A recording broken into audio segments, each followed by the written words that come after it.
Grand Matin Sud Radio, 7h-10h, Benjamin Glaise. Il est 7h41 sur Sud Radio. Avant de retrouver Eric Revel, Sud Radio vous explique, on l'a appris il y a quelques minutes seulement, un troisième suspect a été interpellé et placé en garde à vue dans l'affaire du cambriolage au Louvre. Ce troisième suspect, il aurait été interpellé en région parisienne. Nous sommes ce matin pour en parler avec Didier Rickner, qui nous fait le plaisir d'être avec nous ce matin sur Sud Radio, directeur de la rédaction de tribunedelart.com. Bonjour Didier Rickner. Bonjour. Vous avez vu donc cette information qui vient de nous parvenir, un troisième suspect arrêté. Ça, c'est bon signe. L'enquête avance, elle avance, disait la procureure hier, la procureure de la République. Effectivement, ça s'accélère, on a l'impression, à Didier Rickner. Alors oui, je pense qu'il faut féliciter la police qui est vraiment très efficace, au contraire du Louvre, dont on découvre tous les jours les insuffisances. Oui, là c'est une bonne nouvelle. Moi, j'attends qu'on retrouve surtout les bijoux, les œuvres d'art. Ce sont des œuvres d'art qui ont été volées au Louvre et il faut absolument les retrouver. Oui, pour l'instant, on ne les a toujours pas retrouvés, ces 8 joyaux de la couronne. Didier Rickner, vous mettez en cause, la direction du musée du Louvre, notamment en matière de sécurité. Il y a véritablement, aujourd'hui, on peut le parler d'un véritable problème de sécurité au Louvre. Oui, absolument. Alors on entend tout et n'importe quoi. On entend par exemple, là je suis en train d'écrire un article sur on entend dire que les marchés publics seraient beaucoup trop longs, que ça serait la faute des marchés publics si le plan de sécurité n'a pas été commencé. Mais c'est totalement faux. Les marchés publics, c'est comme des marchés privés. Simplement, il faut rajouter au moins un mois de publicité pour avoir un maximum de concurrence, ce qui paraît tout à fait normal. Et quand on veut aller vite, l'État peut aller vite. Je prends 3 exemples.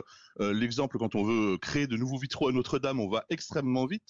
Quand on veut trouver une solution pour transporter la tapisserie de Bayeux, on va extrêmement rapidement. Et au Louvre, quand on veut faire un projet architectural qui implique une grande partie de l'aile est du Louvre avec la colonnade de Perrault en creusant, etc., eh bien, on va encore plus vite. C'est-à-dire qu'on est déjà en train de chercher, alors qu'on a lancé le projet en janvier, on est en train déjà de choisir les architectes, ce qui prouve qu'on peut aller très vite quand on veut aller vite.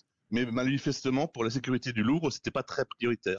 C'est-à-dire que le grand plan voulu et lancé par Emmanuel Macron n'avait pas pour objectif premier d'améliorer, de renforcer, de moderniser la sécurité du musée ? Ah non, pas du tout. En fait, il y avait bien un plan de refonte complète. Alors, sécurité, on n'en parlait pas beaucoup, objectivement. Faut regarder tout ce qui a été dit par la présidente du Louvre. Il y avait un grand plan de réfection du Louvre qu'on mélangeait avec ce plan une réfection qui, pour une partie, est nécessaire. Il y a des équipements qui vieillissent, ça c'est clair.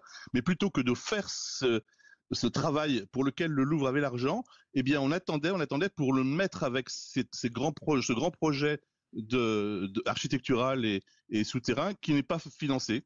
Donc c'est vraiment ce projet Renaissance du Louvre voulu par Emmanuel Macron qui en fait a contribué à retarder les travaux. Et il faut absolument abandonner cela pour faire quelque chose de plus sérieux. C'est un problème de priorité ou un problème d'argent ? C'est pas un problème d'argent, c'est certainement pas un problème d'argent parce que le Louvre a de l'argent, beaucoup d'argent. Il faut savoir qu'entre 2022 et 2024, il a reçu des centaines de millions d'euros d'Abu Dhabi. En fait, il a reçu 155 millions d'euros d'Abu Dhabi pour le contrat de marque. Il avait reçu en 2022 82 millions d'euros pour le précédent contrat d'Abu Dhabi. Et il a reçu aussi 65 millions d'euros en provenance du fonds de dotation. Donc, vous faites le calcul, 155 plus 65 plus 82, ça fait beaucoup d'argent. Que le Louvre voulait mettre justement dans ce projet Louvre Renaissance qui n'a pas pour le moment reçu de mécénat. Il attendait. La ministre de la Culture Rachida Dati en tout cas a reconnu des failles de sécurité, vous l'avez entendu. Il y a une forme tout de même de prise de conscience enfin sur le sujet, Didier Rickner ? J'ai l'impression que plus ça passe, plus la prise de conscience est évidente parce que les faits sont accablants. Jean-François Hébert s'est publié dans le Figaro aujourd'hui, a commencé à reconnaître qu'il y avait des problèmes. Jean-François Hébert est le directeur des patrimoines dans la table ronde qui avait lieu sur la sécurisation du Louvre avec les sénateurs. On a entendu les sénateurs qui ont visité le Louvre, qui ont dit que la sécurité était totalement défaillante, et le préfet de police a révélé que le Louvre, qui soi-disant s'intéresse tellement à la sécurité, n'avait même pas renouvelé l'autorisation, la demande d'autorisation des quelques caméras, d'ailleurs complètement inefficaces, qu'il avait sur les façades autour du Louvre.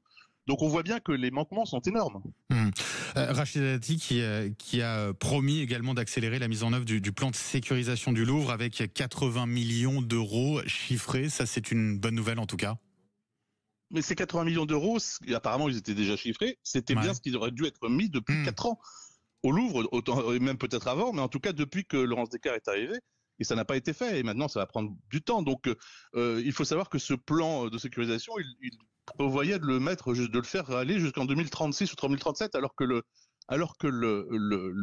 concours architectural et l'architecture qu'il devait faire pour le projet de Louvre Renaissance, eh bien, devait être terminé en 2031. On voit où sont les priorités. Selon vous, la directrice actuelle du Louvre n'a plus sa place ? Moi, personnellement, je le pense, et je ne suis pas le seul à le penser. De plus en plus de monde le disent, de personnes le disent. D'autant que le Louvre, ce n'est pas le seul problème qu'il y a au Louvre. La question de la sécurité vole. Le rapport de la Cour des comptes, d'ailleurs, qui sera bientôt publié, est, d'après mes informations et d'après ce que savent les gens, accablant. Un dernier mot tout de même, Didier Reckner. Donc, je le rappelle, troisième interpellation qui a eu lieu hier soir, un troisième suspect qui a été placé en garde à vue. Ça, c'est de nature à vous rassurer. Vous êtes davantage confiant ce matin pour la suite de cette enquête ? Alors, beaucoup de personnes sont très inquiets sur le sort des bijoux. Alors, je suis forcément très inquiet aussi. Mais on a vu des cas dans d'autres vols de ce type où on a retrouvé les œuvres. Donc, moi, je garde espoir qu'on les retrouve parce que, encore une fois, la police est d'une efficacité redoutable. Peut-être aussi que les voleurs n'étaient pas si bons qu'on l'a dit. Oui, c'est ce qu'on entend dire. Ce sont davantage maintenant des petites mains, entre guillemets, qui sont recrutées dans le cas de ces vols. En tout cas, on va suivre la suite de cette enquête. Didier Reckner, un grand merci d'avoir été avec nous ce matin sur Sud Radio. Je rappelle, vous êtes le directeur de la rédaction de la tribune de l'art.com. Merci à vous et bonne journée.